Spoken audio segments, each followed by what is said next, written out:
Praise lord. మన ప్రభువును రక్షకుడైన క్రీస్తు యేసు నామములో మీ అందరికీ సాయంకాల శుభములు తెలియజేస్తున్నాను. ప్రభువులో మీరు ఆనందిస్తున్నారని నేను నమ్ముతున్నాను. బ్లెస్డ్ టైమ్ విత్ జీసస్ అనేటువంటి సెషన్‌కు మరొకసారి ప్రేమతో మిమ్మల్నందరినీ ఆహ్వానం పలుకుతున్నాను. ప్రభువులో ఆనందించడానికి, ప్రభువుతో ఒక ధన్యకరమైన సమయాన్ని గడపడానికి దేవుడు మనకి చక్కటి సమయాన్ని ఇచ్చారు. ప్రార్థన చేసుకొని సమయాన్ని ప్రారంభించుకుందాం. జీవాధిపతుడైన తండ్రి, మీకు వందనాలు, స్తుతులు, స్తోత్రాలు చెల్లిస్తున్నాము. మా జీవితంలో ఆధారం నీవే. మమ్మల్ని ప్రేమించడం మాత్రమే కాకుండా మాకు నూతన జీవితాన్ని అనుగ్రహించి మీ కృపలో మమ్మల్ని బలపరుస్తూ నడిపిస్తున్న విధానం బట్టి మీకు స్తోత్రాలు చెల్లిస్తున్నాం. ఈ పునరుద్ధాన దినం ముందు మరొకసారి మీతో ఒక ధన్యకరమైన సమయాన్ని గడపడానికి మీరు మాకు అనుగ్రహించిన శ్రేష్టమైన సమయాన్ని బట్టి మీకు స్తోత్రాలు చెల్లిస్తున్నాం. ముందున్న సమయాన్ని మాకు దీవెనకరంగా, మీకు మహిమకరంగా మలుచుకోమని మీరు మాతో మాట్లాడండి. మీ వాక్కు ద్వారా మమ్మల్ని దర్శించండి. మరి ఆరాధనలోనూ, వాక్య ధ్యానంలోనూ, ప్రార్థనలోనూ తోడై నడిపించమని, ముందున్న సమయాన్ని మాకు దీవెనకరంగా, మీకు మహిమకరంగా మలుచుకోమని మా ప్రభువును రక్షకుడైన క్రీస్తు యేసు నామములో వేడుకుంటున్నాం తండ్రి. ఆమేన్. ఆమేన్. కొద్ది నిమిషాలు దేవుని స్తుతిద్దాం, దేవుని ఘనపరుద్దాం. ఆయన ప్రేమను వర్ణించడానికి మనకు మాటలు సరిపోవు. హల్లెలూయా. ఆయన ప్రేమ శాశ్వతం ఉండేటువంటి ప్రేమ. ఆయన ప్రేమ మార్పు చెందనేటువంటి ప్రేమ. ఆయన ప్రేమకు మనం ఏమీ ఇవ్వలేము, ఏమి ఇచ్చినా కూడా సరిపోదు. అలాంటి మార్పు చెందని, ఎడబాయని తన ప్రేమ చేత మనం ప్రేమిస్తున్న దేవునికి ఏమి ఇవ్వలేని వరంగా ప్రభుని ఆరాధించుకుందామా, ప్రభుని కనపరుద్దామా.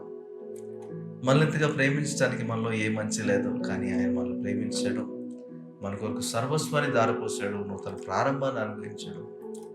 ఇందులో బట్టి ప్రభుని ఆరాధిద్దాం, ప్రభుని కనపరుద్దాం. నా ప్రేమ గీతం నీవే యేసునాథా, నా జీవితం మించిన నా శ్రేష్ఠుడవు నీవే ప్రభువా అని చెప్తూ ఆయన ఉన్నత నామాన్ని కనపరుస్తూ పాడదాం.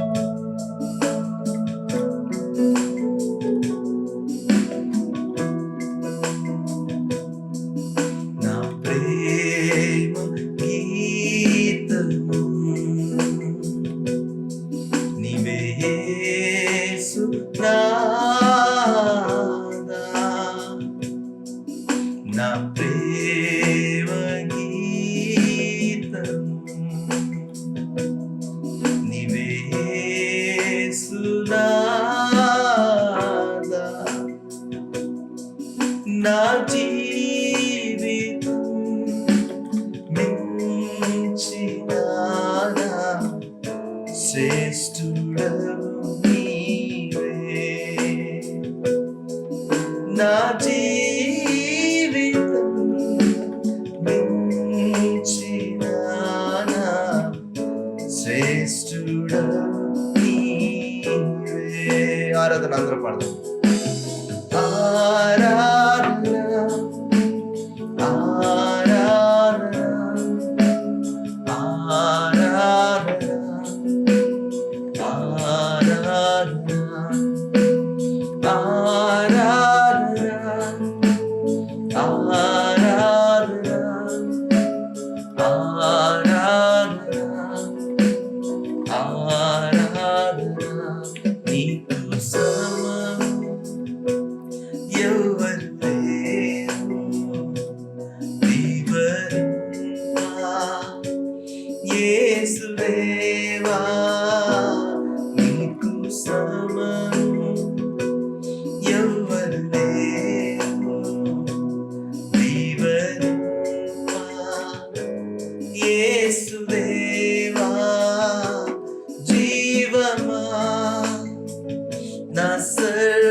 ఆరాధన అందరూ పాడతాం.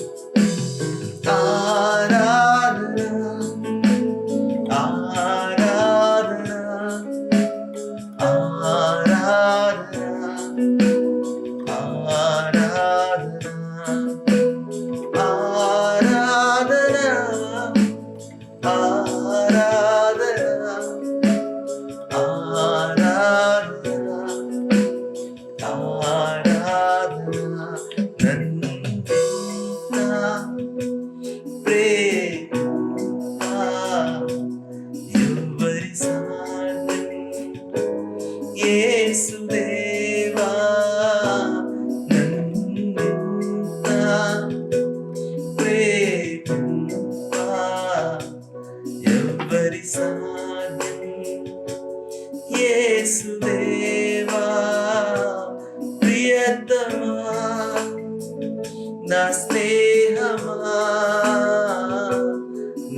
నా జీవితం మించిన నా శ్రేష్ఠుడవు నీవే.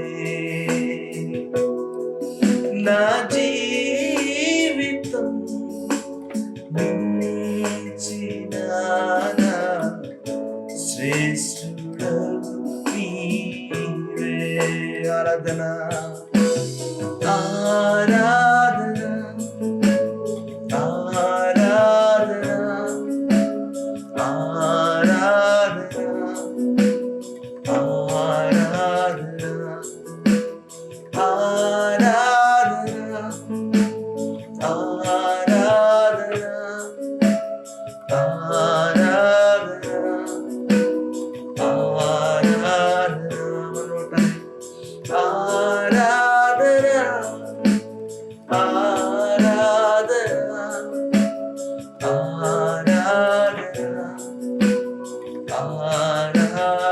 last time. Aradhana, Aradhana, Aradhana, Aradhana.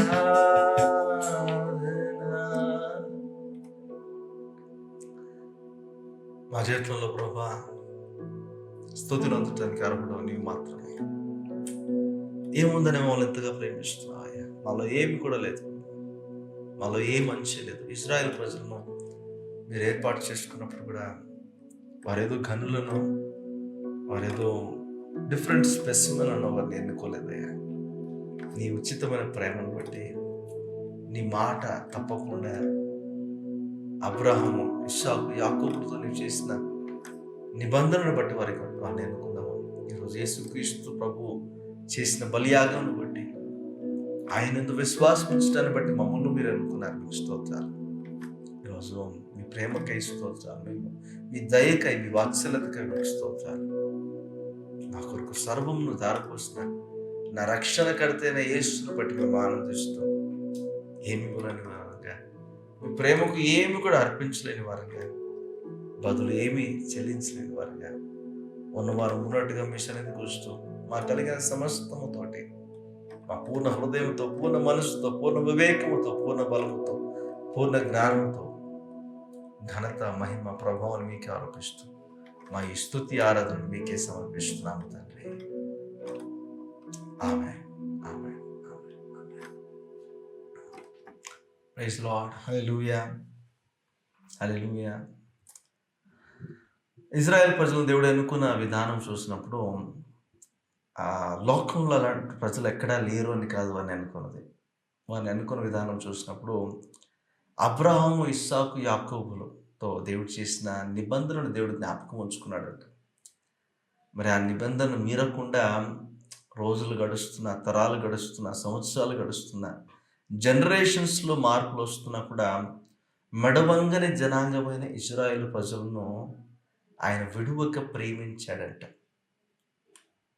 మరి మన పరిస్థితి ఏంటి అని ఆలోచన చేస్తే, మన కొరకు యేసుక్రీస్తు ప్రభువు చేసినటువంటి బలియాగమును బట్టి ఈరోజు మనం ఎలాంటి వారంగా ఉన్నప్పటికీ కూడా మనల్ని ఆయన ప్రేమిస్తూ ఉన్నాడంట. ఈరోజు ఆ ప్రేమను అనుభవిస్తున్న మనము, ఆ జాలి, ఆ కరుణ, ఆ కనికరము, ఆ దయ, ఆయన వాత్సల్యతను అనుభవిస్తున్న మనం నశించిపోకుండా, నిర్మూలం అవ్వకుండా ఇప్పటికీ సజీవంగా ఉన్నామంటే అది కేవలం ఆయన మన పట్ల చూపిస్తున్న ప్రేమ. ఆ ప్రేమకు ఏమిచ్చి కూడా మనం రుణం తీర్చుకోలేం, కానీ పూర్ణ హృదయంతో దేవునికి కృతజ్ఞతాస్తుతులు చెల్లిస్తే సరిపోతుంది. అట్లీస్ట్ కొంతలో కొంతైనా అప్పు తీరినట్లు లెక్క. మరి ప్రభువుని ఆరాధించేటప్పుడు ఆయన మన పట్ల చూపిన ప్రేమను ఒకసారి జ్ఞాపకం చేసుకోండి. ఆ ప్రేమను పొందటానికి మనం అర్హులమా కాదా ఒకసారి జ్ఞాపకం చేసుకోండి. అర్హత లేని మనలను ప్రేమించాడు, తన దయ చేత మన శిక్షను తప్పించాడు. ఈరోజు నూతన మార్గంలో నడిపిస్తున్నాడు. ఒక నూతన ఐడెంటిటీని, ఒక ఉనికిని మనకు అనుగ్రహించాడు. నూతన ప్రారంభాన్ని మన జీవితంలో ఇచ్చాడు. ఆయన స్తుతిని అందటానికి అర్హుడు, ఆరాధనకు యోగ్యుడు, అధిక స్తోత్రం అందటానికి అర్హుడు. ఆయన స్తుతించడానికి ఎంత మాత్రం మనకు తీయదు. మన జీవితంలో శ్రేష్టమైనది ఏదైతే ఉంది అని అంటే అది దేవుడు, ఆయన యొక్క కృప. దాన్ని మనం అనుభవిస్తున్న వారంగా ప్రభువుని ఆరాధించడానికి మనం దేవుని సిద్ధపరచుకుందాం. వాటి కృప దేవుడు మనందరికీ అనుగ్రహించుగాక. ఆమేన్. ఆమేన్. లెర్న్ టు నో మినిస్ట్రీస్ ద్వారా ప్రతి ఆదివారం ఈ విధంగా మనం కలుసుకోవటం దేవుడు మనకు అనుగ్రహిస్తున్న గొప్ప ఆధిక్యత. ఈ సమయాన్ని మీరు సద్వినియోగపరుచుకుంటున్నారని, ఇది మీకు దీవెనకరంగా ఉందని నేను నమ్ముతున్నాను. Bless the time with Jesus అనేటువంటి సెషన్ ప్రతి ఆదివారం సాయంత్రం 7 గంటలకు మీకు యూట్యూబ్ ఛానల్ ద్వారా మరి ప్రసారం కాబడుతుంది. మీరు దీవించబడితే మీరు ఫ్రెండ్స్తో కూడా మీరు షేర్ చేయాలని మీకు మనం చేస్తున్నాను. మరి యూట్యూబ్‌లోనే ఇది ఉంటుంది. లెర్న్ టు నో హిమ్ అనేటువంటి యూట్యూబ్ ఛానల్‌లో దీన్ని మీరు యాక్సెస్ చేయొచ్చని మీకు మనం చేస్తున్నాను. ఒకవేళ సండే నేను చూడలేకపోతున్నానండి అన్న వాళ్ళు కూడా మండే నుంచి మిగతా టైంలో కూడా మీరు దీన్ని చూసుకోవచ్చు. మరి ఇవన్నీ మెసేజెస్ అన్నీ కూడా ఒక సీరియస్‌గా మీకు తెలియజేయడానికి ఇష్టపడుతున్నాను కనుక వాటన్నింటిని కూడా మీరు వీక్షించండి. మీరు ఆత్మీయంగా దీవెనలు పొందాలని మీకు మనం చేస్తున్నాను. ఆత్మలో మీరు బలపరచబడుతున్న కొలది ప్రతి విషయంలో వర్ధిల్లటానికి మరి ఇంకా ప్రోగ్రామ్స్ కూడా కొన్ని అవైలబుల్గా ఉన్నాయి. ప్రతి బుధవారం కూడా వర్డ్ ఆఫ్ విజ్డమ్ అనేటువంటి ఇంగ్లీష్ షార్ట్ మెసేజెస్ అందుబాటులో ఉన్నాయి. ప్రతి శుక్రవారం బైబిల్ స్టడీ ఇంట్రెస్ట్ కలిగిన వారు శుక్రవారం స్క్రిప్చర్ టైం తెలుగులో ప్రసారం అవుతుంది 7 గంటలకు. శనివారం సాయంత్రం 7 గంటలకు ఇంగ్లీష్లో ప్రసారం అవుతుంది బైబిల్ స్టడీ. మీరు వీక్షించాలని మనం చేస్తున్నాను. మరి నేను చెప్పేది కేవలం రెఫరెన్స్గా తీసుకోండి. మీరు సొంతంగా వాక్యాన్ని చదవండి. పరిశుద్ధాత్మ మీకు కూడా అనేకమైన విషయాలు బోధిస్తారు, నేర్పిస్తారు. ఆన్ టాప్ ఆఫ్ దట్ ఇది ఒక రెఫరెన్స్గా పెట్టుకొని మీరు చదవాలని మీకు మనం చేస్తున్నాను. మరి ప్రతిరోజు కూడా డైలీ డివోషన్స్ ఫేస్బుక్ అండ్ ఇన్స్టాగ్రామ్లో లెర్న్ టు నో అనేటువంటి పేజ్ ద్వారా కూడా మీకు అందుబాటులో ఉన్నాయి. ప్రతిరోజు బైబిల్ చదవడం మీరు నేర్చుకోండి, ప్రాక్టీస్ చేయండి. మరి ప్రాక్టీస్ చేస్తూ ఇలాంటి డైలీ డివోషన్స్ కూడా మీరు చదువుకోండి. తద్వారా మీకు ఒక ఫ్లో, ఒక రెగ్యులర్గా మీరు చదవటానికి అవకాశం ఉంటుంది. మరి నేను కూడా మరి ఏదో ఒక టాపిక్ గురించి మాట్లాడట్లేదు కానీ అక్కడ బైబిల్లో నుంచి కొన్ని మాటలు మీకు ఒక క్రానలాజికల్ ఆర్డర్లో మీకు మీకు బోధించడానికి ఒక ప్రయత్నం చేస్తున్నాం కనుక మరి ఆ డివోషనల్ చదువుకొని డివోషనల్ ప్రేయర్ చేసుకొని మీ దినంలో మీరు ఆత్మీయతలో బలపరచబడుతూ ముందుకు వెళ్ళాలని మీకు మనం చేస్తున్నాను. మంచిది. లెర్న్ టు నో మినిస్ట్రీస్ కొరకు ప్రార్థన చేయండి. మరి మీ ప్రార్థన అవసరాలు కూడా మాకు తెలియచేయండి. మీకోసం ప్రార్థించడానికి ఇష్టపడుతున్నాము, సిద్ధంగా ఉన్నామని చేస్తున్నాను. మంచిది. దేవుని వాక్యంలో మనం వెళ్దాం. దేవుని వాక్యాన్ని ధ్యానిస్తున్నప్పుడు దేవుడు మన కళ్ళను తెలియజేసి ప్రభు కొరకు ఆత్మీయులుగా ఒక పరిపక్వత చెందిన సంపూర్ణ సిద్ధి కలిగిన వ్యక్తులుగా మనల్ని తీర్చిదిద్దుగాక. ఆమేన్. దేవుని యొక్క ధర్మశాస్త్రం గురించి కొన్ని మాటలు నేర్చుకుంటున్నాము. ధర్మశాస్త్రము కొన్ని విషయాల్ని మనలో దేని విషయంలో సంపూర్ణ సిద్ధి కలుగు చేయలేకపోయింది, మనకు పర్ఫెక్షన్ తీసుకురాలేకపోయిందని మీతో గడిచిన 2 వారాలుగా మాట్లాడాను. ధర్మశాస్త్రము ఎందుకు ఇవ్వబడింది అని అంటే ధర్మశాస్త్రం ద్వారా మనం మన పరిస్థితి ఏంటో తెలుసుకోవడానికి అని చెప్పాను. తర్వాత ధర్మశాస్త్రము చేయలేనిది ఏంటి అనేది 2 ఎపిసోడ్స్గా మీకు నేను చేశాను. మొదటి ఎపిసోడ్లో ధర్మశాస్త్రం మనను నీతిమంతులుగా తీర్చలేకపోయింది, ధర్మశాస్త్రం మనల్ని ఖండించింది అని చూస్తున్నాము. దేవునికి మనకు మధ్య ఉన్నటువంటి వ్యత్యాసం అనేది ఎంత మాత్రం కూడా దగ్గర చేయలేకపోయింది. అయితే దేవుని కృప ద్వారా మనం ఉచితంగా నీతిమంతులుగా తీర్చబడి ఆ గ్యాప్ను దేవుడు తీసేసాడు అని చూస్తున్నాం. ధర్మశాస్త్రం చేయలేకపోయిందని చూస్తున్నాం. అయితే రెండో విషయాన్ని ధర్మశాస్త్రం ఏం చేయలేకపోయిందని చూసినప్పుడు ధర్మశాస్త్రం మనను క్రీస్తులో పరిపక్వత చెందిన ఒక భక్తి కలిగినటువంటి మార్గంలో విశ్వాసులుగా సంపూర్ణ స్థితి కలిగిన వారుగా మనం మార్చబడడానికి ధర్మశాస్త్రం మనకు మార్గాన్ని సరళం చేయలేకపోయింది అనే మాటను కూడా లాస్ట్ వీక్ మీతో మాట్లాడాను. ఓకే, ధర్మశాస్త్రంలో చాలా ఫ్లాస్ మనం ఎదుగుతున్నాము.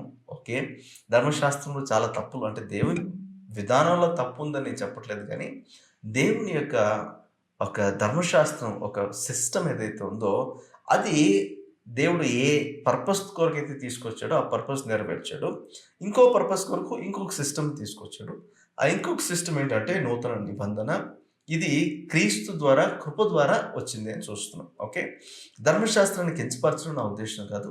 ధర్మశాస్త్రం వేస్ట్, మీరు పాటించాల్సిన అవసరం లేదని చెప్పడానికి నా ఉద్దేశం కాదు. అయితే ధర్మశాస్త్రం కింద ఇప్పుడు నేను చాలామంది చెప్పిన మాట ఏంటంటే, ఇప్పుడు మేము నూతన నిబంధన క్రైస్తవులం అండి, ఇప్పుడు ధర్మశాస్త్రం కొట్టివేయబడిందండి, ఇప్పుడు ధర్మశాస్త్రాన్ని మేము పాటించాల్సిన అవసరం లేదండి, మేము కృపాయుగంలో ఉంటున్నాము, కృపాకాలంలో కొనసాగుతున్నాము, మాకు కృప ఉంది కాబట్టి మాకు ధర్మశాస్త్రంతో పని లేదు అని చెప్పే వాళ్ళు చాలామంది ఉన్నారు. అవునా? నేను ఈ మాటలను కొట్టేస్తాను. ఎందుకంటే ధర్మశాస్త్రం కొట్టివేయబడలేదు, ధర్మశాస్త్రాన్ని యేసుక్రీస్తు నెరవేర్చాడు కాబట్టి, ఇక మీదట మనుషులు ఆ ధర్మశాస్త్రాన్ని నెరవేర్చాల్సిన అవసరం లేదని చూస్తున్నాం. యేసుక్రీస్తు దాన్ని నెరవేర్చినంత వరకు కూడా ఏ వ్యక్తి కూడా మానవ రూపంలో ధర్మశాస్త్రాన్ని అనుసరించి, ధర్మశాస్త్రాన్ని అవలంబించి, ధర్మశాస్త్రాన్ని పాటించిన ఆనవాళ్ళు ఎక్కడ కనపడలేదు మనకు. ఓకే. ఇప్పటికీ కూడా ధర్మశాస్త్రాన్ని ఎవరు పాటించలేరు. ఓకే. ఆ సిస్టమ్ వేరే. అయితే యేసుక్రీస్తు దాన్ని కొట్టివేయడానికి రాలేదని తనే చెప్పాడు. ఆయన అన్నమాట ఏంటంటే, నేను ధర్మశాస్త్రాన్ని కొట్టివేయడానికి రాలేదు, దాన్ని నెరవేర్చడానికే వచ్చాను. ధర్మశాస్త్రంలోని ఒక పూచిక పుల్లైనను తప్పిపోకుండా దానిని నెరవేర్చడానికే నేను వచ్చాను. 10 ఆజ్ఞలు 2 ఆజ్ఞలుగా ఆయన మారుస్తున్నప్పుడు కూడా, నేను 10 ఆజ్ఞల సారాంశాన్ని మీకు 2 ఆజ్ఞల్లో ఇస్తున్నాను అన్నాడు గానీ, ఆయన ఎక్కడ 10 ఆజ్ఞలు ఖండించినట్టుగా గానీ, 10 ఆజ్ఞలు మీకు అవసరం లేదన్నట్టుగా గానీ ఆయన చెప్పలేదు. Okay. He wants to make it simple. ఆయన కాంప్లికేటెడ్‌గా చేయకుండా సింపుల్‌గా మనము పాటించగలిగే స్థితిలో ఉండేటట్లుగా ధర్మశాస్త్రాన్ని ఆయన సింప్లిఫై చేసి పెట్టాడు. అంటే ఇప్పటికి ధర్మశాస్త్రం మనకు ఇంపార్టెంటే అనే విషయాన్ని అర్థం చేసుకోవాలి మనం. ఓకే. ఇప్పుడు నాకు ధర్మశాస్త్రంతో అవసరం లేదు.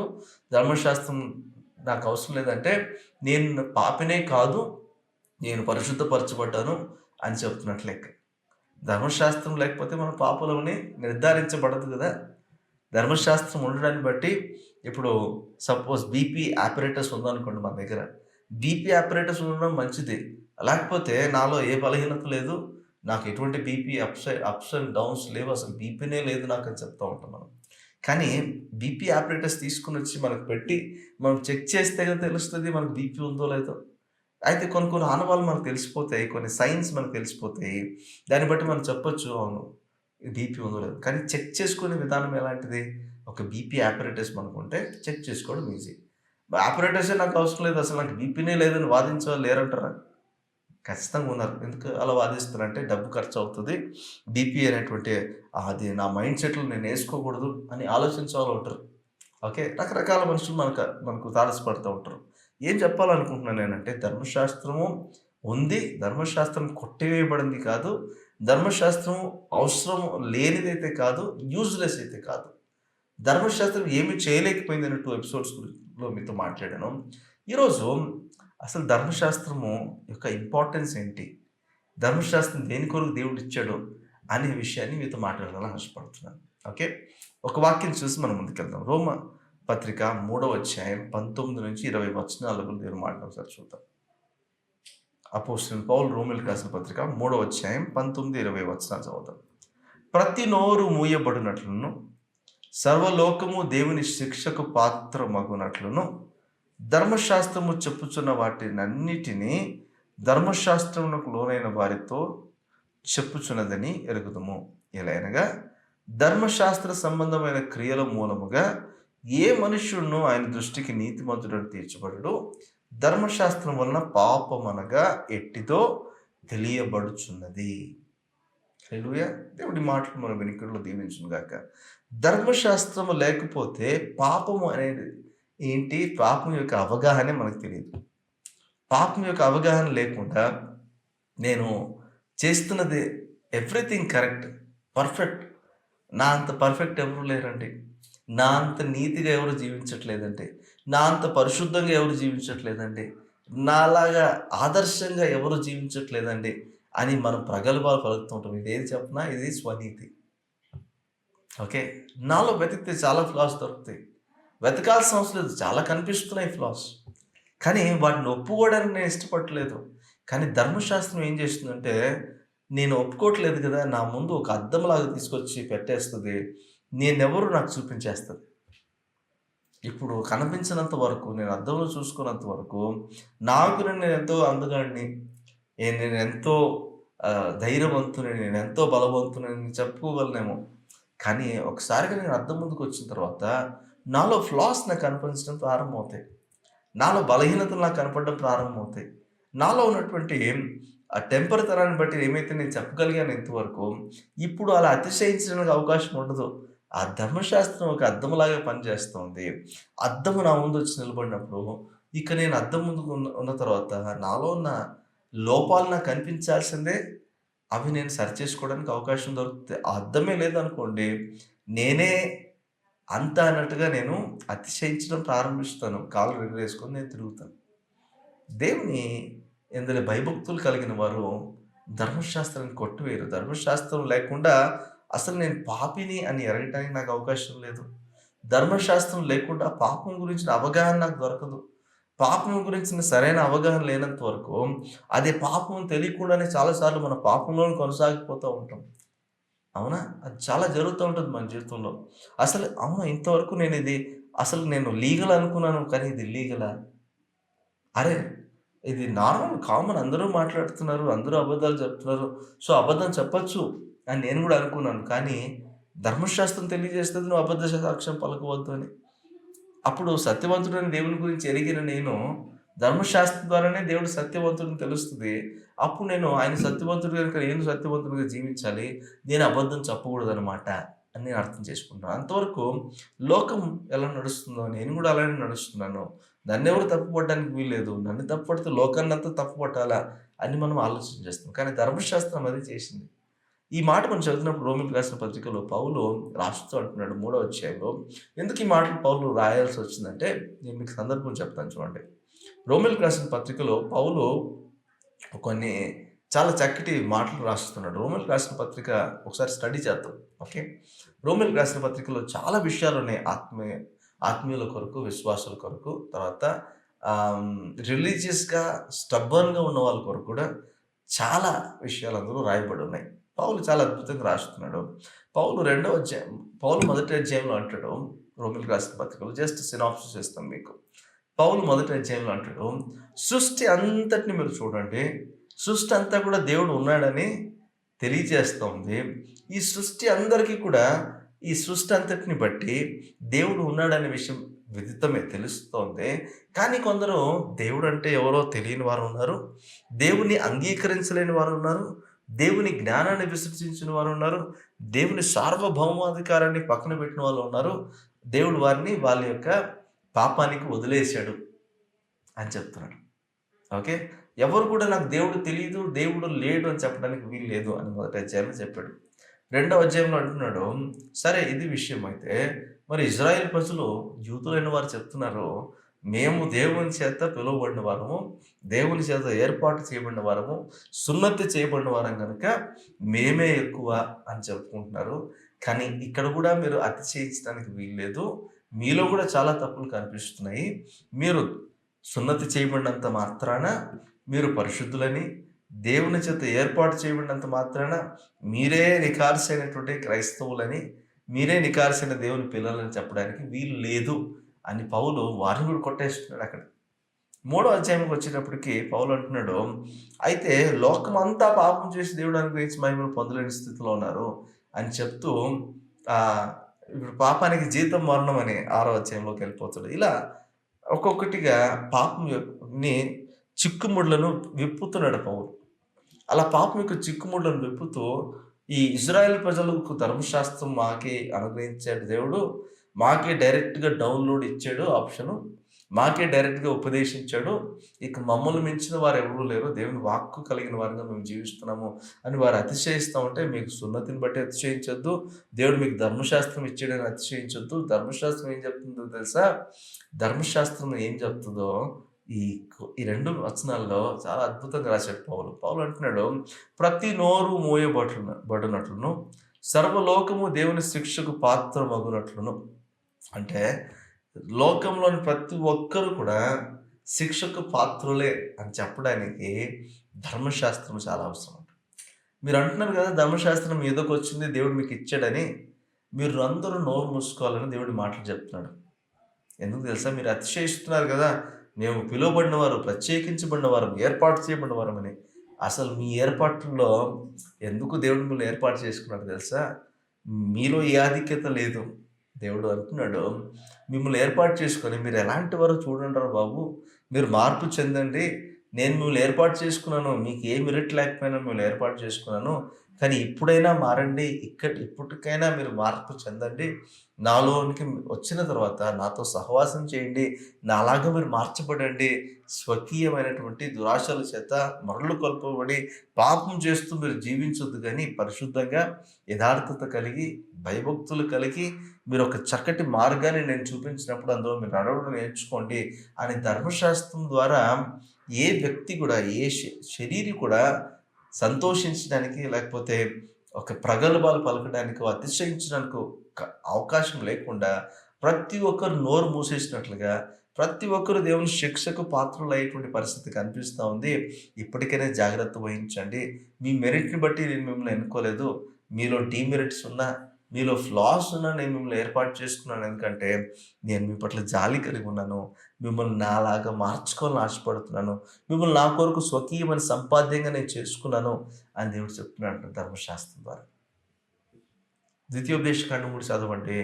ఈ మోషే పదే పదే రెండవసారి ఉపదేశం చేస్తూ అంటున్నాడు, మీరు చచ్చిన స్థితిలో ఉన్నప్పుడు నేను మిమ్మల్ని తీసుకొనొచ్చాను. బానిసలుగా ఉన్నప్పుడు తీసుకొనొచ్చాను.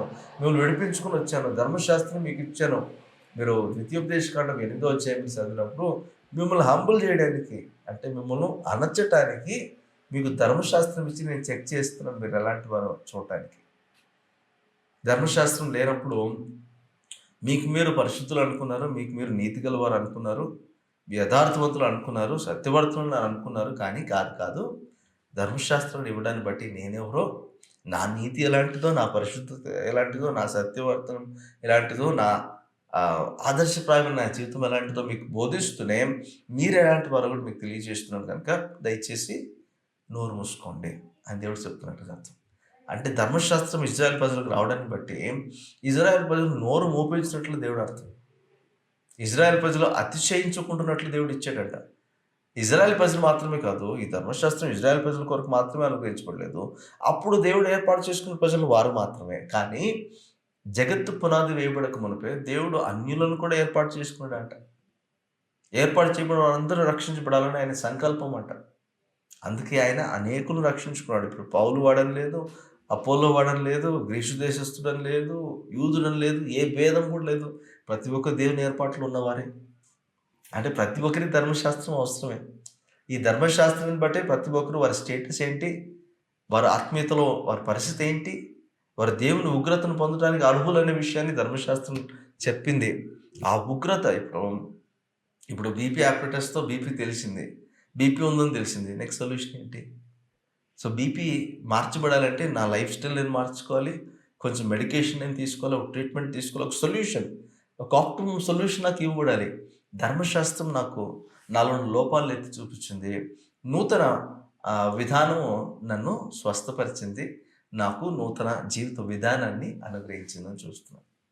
అర్థమవుతున్నా నేనేం చెప్తున్నాను? అందుకే ధర్మశాస్త్రం ఇప్పటికీ మనకు అవసరమే.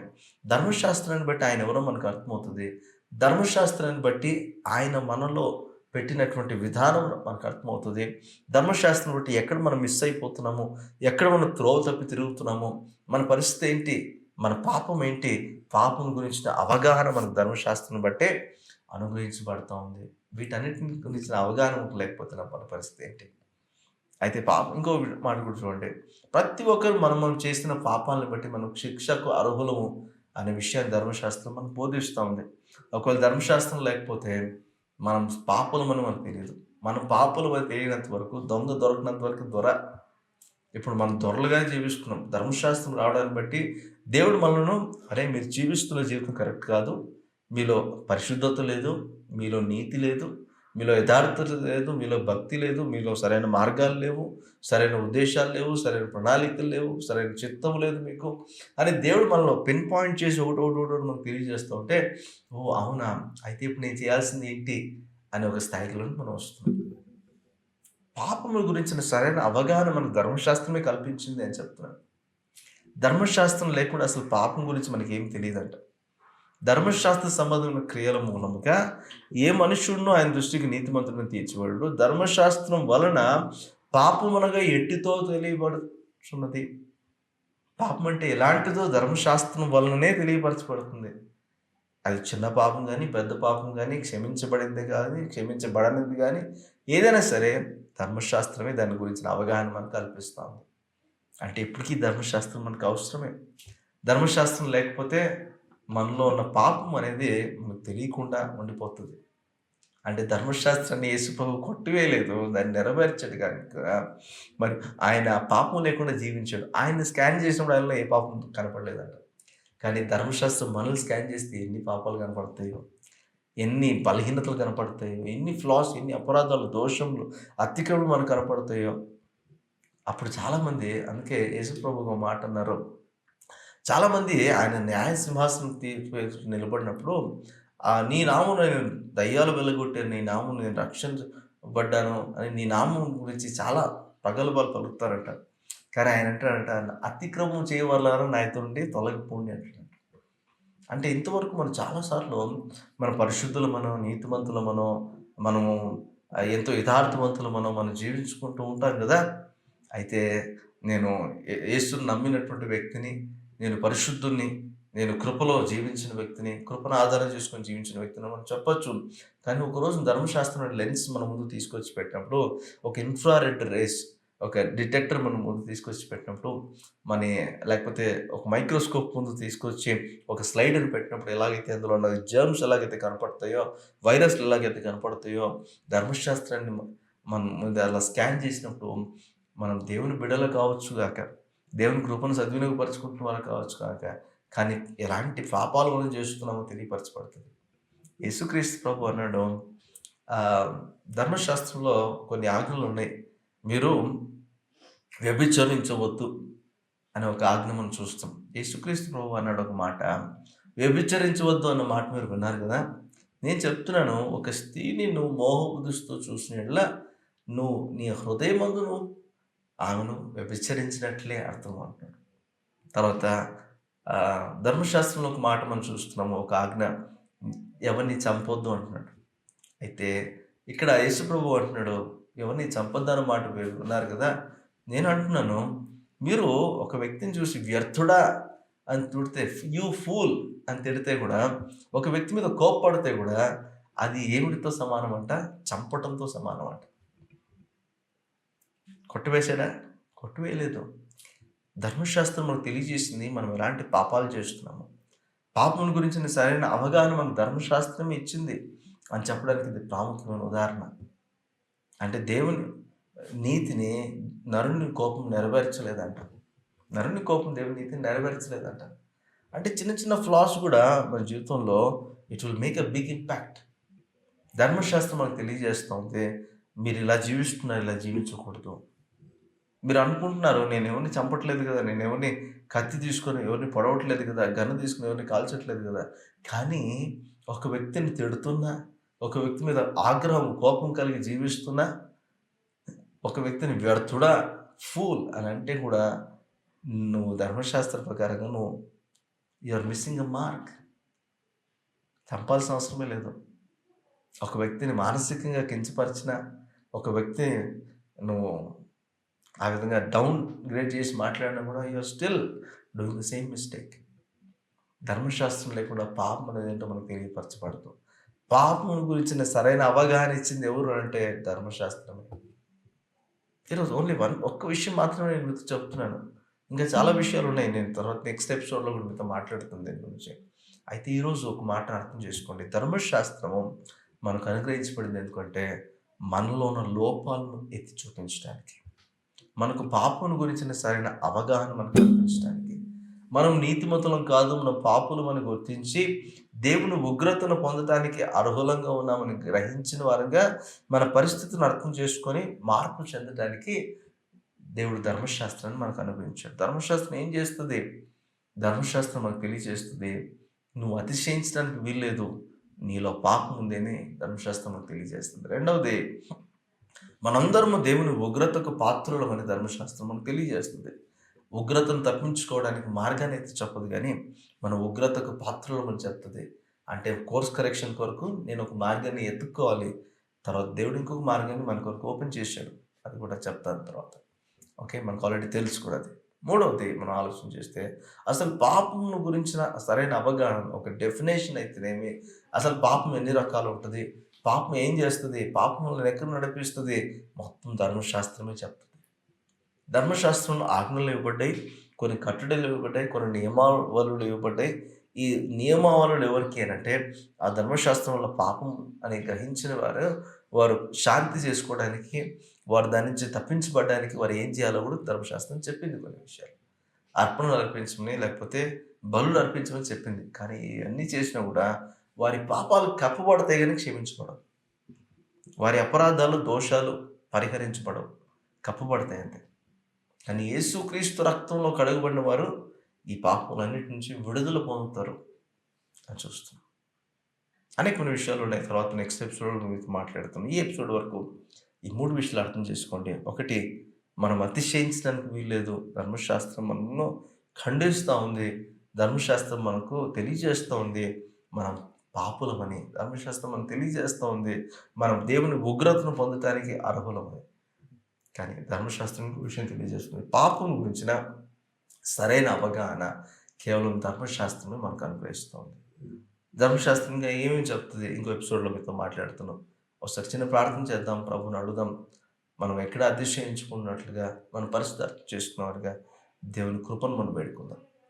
మహోన్నతుడా, మీకు వందనాలు, స్తుతులు, స్తోత్రాలు చెల్లిస్తున్నాం. ఈ సాయంకాల సమయంలో ప్రభా, మీరు మాతో మాట్లాడుతున్న శ్రేష్టమైన మాటలను బట్టి మీకు స్తోత్రాలు చెల్లిస్తున్నాం. మా జీవితంలో ధర్మశాస్త్రం మీరు ఇచ్చింది కొట్టువేయడానికి కాదు ప్రభా. ధర్మశాస్త్రం లేకపోతే అసలు పాపం ఎలాంటిదో మాకు తెలియదు. పాపం గురించిన సరైన అవగాహనే మాకు రాదు. ధర్మశాస్త్రం లేకపోతే మేము జీవిస్తున్న విధానమే కరెక్ట్ అని అనుకునేటువంటి పరిస్థితి మాకు కనబడతా ఉంది. ఈ ధర్మశాస్త్రమే కనుక లేకపోతే మా జీవితంలో ప్రభా, మేము మీ శిక్షకు పాత్రలను మేము గ్రహించకుండా ఎప్పుడు ఆశీర్వాదాలు పొందడానికి అర్హులమని గ్రహించుకుంటున్నాం. ధర్మశాస్త్రం ఇప్పటికీ మీరు కొట్టేయలేదు. ధర్మశాస్త్రం ఇప్పటికీ మా జీవితంలో పనిచేస్తూ ఉంది. ఇప్పటికీ మాకు దిక్సూచిలాగా మా పరిస్థితిని తెలియజేయడానికి, మా జీవితాలను నైనా మరి మరి ఎలా ఉన్నామో, జీవిస్తున్నామో చూపించడానికి, ఎత్తి చూపించడానికి ఎప్పుడు ధర్మశాస్త్రాన్ని మీరు ఉంచారు. ఇప్పుడు మేము నూతన నిబంధన క్రైస్తవులుగా ధర్మశాస్త్రం అవసరం లేదని చెప్పాల్సిన అవసరం లేకుండా, మేము ధర్మశాస్త్రాన్ని బట్టి మా పరిస్థితిని మేము కనుక్కొని మరి మీ ఎదుట మీ సొల్యూషన్స్ పొందడానికి దయచేసి మాకు సహాయం చేయండి. ఆయన ఈ వాక్యం ద్వారా మీరు మాతో మాట్లాడిన విధానం బట్టి మీకు స్తోత్రాలు. మరి నీ ప్రజలు మేమందరముగా నాయన దీన్ని ధ్యానిస్తున్నప్పుడు ప్రభువా, ధర్మశాస్త్రం ద్వారా మా తప్పులు మేము తెలుసుకొని సరిదిద్దుకోవడానికి, మరలా మీ దగ్గరికి మేము రావడానికి మాకు సహాయం చేయండి. మేము చేస్తున్న సమస్త విధమైన పాపములు, దోషములు, అపరాధములు, అతిక్రమ క్రియలు గురించిన ఒక సరైన అవగాహన మాకు కల్పించండి. తద్వారా మేము పరిశుద్ధంగా జీవించగలిగటానికి ఒక మార్గాన్ని మాకు సరళం చేయమని ప్రార్థన చేస్తున్నాం. అడుగుతున్న ప్రతి ప్లేసియా మాకు దయచేస్తున్నందుకు మీకు వందనాలు చెల్లిస్తూ మా ప్రభువును రక్షకుడు అయిన క్రీస్తు యేసు నామములో వేడుకుంటున్నాం తండ్రి. Amen. Amen. Thank you so much. మీరు దీవించబడుతున్నారని నేను నమ్ముతున్నాను. ధర్మశాస్త్రం ఏమి చేయగలదు, ధర్మశాస్త్రం ఎందుకొరకు ఇవ్వబడింది, ఒక పాయింట్ మాత్రమే, 3 పాయింట్స్ మీతో చెప్పాను. నెక్స్ట్ ఎపిసోడ్లో ఇంకొన్ని పాయింట్స్ మీతో చెప్తాను. ఆ ధర్మశాస్త్రాన్ని కొట్టివేయడానికి యేసుక్రీస్తు రాలేదు, నెరవేర్చడానికి వచ్చాడు. మరి మనం కూడా ధర్మశాస్త్రం అవసరమే. మరి దేవుని వాక్యాన్ని చదవండి. మీరు కూడా పాపం గురించి సరైన అవగాహన కలిగి దేవుని దృష్టికి యోగ్యమైన ప్రవర్తన కలిగి నడుచుకోవడానికి దేవుడు సహాయం చేసి నడిపించుగాక. Thank you so much.